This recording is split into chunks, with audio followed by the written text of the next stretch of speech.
c'est comme ça qu'on va pouvoir dévoiler son unicité, c'est-à-dire que l'unicité va pouvoir être dévoilée parce qu'il y a quelque chose de contraire à son unicité, c'est le Ra, c'est le mauvais. Le mauvais, le mal, c'est contraire à l'idée de Dieu. Donc, il faut que Dieu se révèle derrière ce voile qui s'appelle le Ra. Mais il a quand même créé le Ra aussi. Oui, il a créé, oui, c'est ça, c'est la volonté de l'avoir créé. Ouais. Puisqu'il a créé parce qu'il veut se dévoiler. Donc pour se dévoiler, il met un voile et dans le voile, il y a du Ra. Il y a Tov et Ra, on est dans la dualité, Tov et Ra. Alors, c'est toujours pareil, il faut regarder les différents degrés de ce qu'on appelle le Ra. C'est pas des rats. En bas, c'est des rats. Voilà, les rats, les vrais rats. Ceux-là, on n'en a pas besoin. Ouais. Et pourtant, il paraît qu'on en a besoin, mais on ne sait pas quoi. On ne sait pas. Mais il y a le rat dans notre monde. Il y a le principe du rat dans les mondes supérieurs. Or, les principes du rat dans le monde supérieur, c'est pas du rat, c'est pas du mauvais. C'est le féminin, par exemple. C'est pas mauvais, le féminin.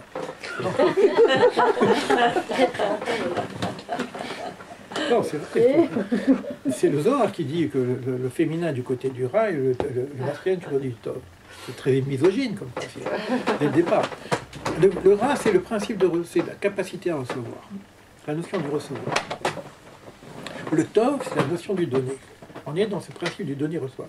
Le rat, c'est une résistance qui réduit la lumière, mais si elle est bonne, parce que la lumière peut m'aveugler. Donc elle est bonne. Le rat, dans une montre, c'est toutes les résistances qui permettent que la montre elle donne l'heure. Parce que s'il n'y avait pas de résistance, ça va dans tous les sens, un autre truc. Donc on a dans l'organisation du monde, le djinn, c'est ça, c'est la rigueur, c'est le principe, etc. C'est la discipline.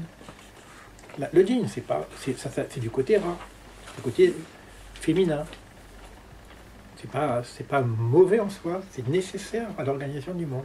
La question, on avait déjà vu, c'est quand on sort du système. Le rat qui prend une décroissance, c'est-à-dire que prenez une montre, il faut des résistances pour que l'heure soit juste. Mais s'il y a trop de résistance, ça bloque, il n'y a plus d'heure. S'il n'y a pas de résistance, ça tourne dans tous les sens. S'il y a trop de résistance, ça bloque, il n'y a plus d'heure.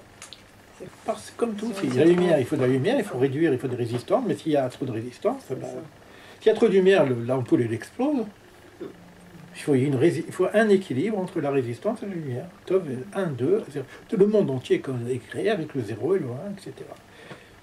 Donc il faut voir le... Mais dans ce monde-ci, quand ça descend trop bas, quand ça devient un peu plus ténébreux, quand ça devient trop égocentrique, recevoir, pourquoi pas? Mais trop recevoir, tu exploses. Si tu reçois et tu ne donnes pas, tu exploses. J'ai dit quelque chose tout à l'heure dans une écriture. Des fois, quand j'écris, je dis n'importe quoi. J'ai sorti un truc qui serait peut-être dans mon libre arbitre, c'est comment je gère mon djinn et mon chesed.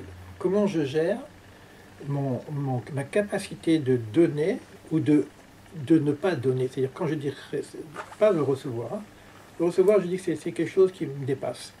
Mais ce que moi je sais gérer, c'est ma générosité, mon chesed ou ma rigueur. C'est à moi de... Je retiens ou je donne. Ça dépend de moi. Dans ce que je fais dans ma vie, quoi. Bon, maintenant, je ne sais pas si c'est vrai, quoi. Mais bon, j'ai trouvé l'idée pas mal. J'ai trouvé l'idée que ma responsabilité, c'est dans ma capacité de gérer, non pas le donner et recevoir, mais le donner et le retenir. Trop donner, c'est peut-être dangereux. Trop retenir, c'est quand on étouffe. Donc c'est ça l'éducation. L'éducation, c'est chesed et gvura. Donc c'est pas donner et recevoir, c'est donner et retenir. C'est une idée. Parce que si on a peur de notre manque à recevoir, je pense qu'on peut dépasser cette crainte du manque à recevoir. Alors, on va parler maintenant de la définition. La Geder Anagata Mishpat.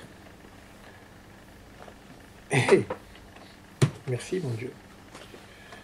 Mikvulotav. C'est intéressant parce que je parle de ça et puis je le trouve dans le texte, tu vois. Des fois, l'impression qu'on a inventé des choses et puis ils sont écrites déjà parce qu'on les avait déjà lues avant et on a oublié qu'on les avait lues. La définition du Mishpat, Tov et Ra, et ses limites. C'est-à-dire qu'on va maintenant rentrer dans les limites du tolérant.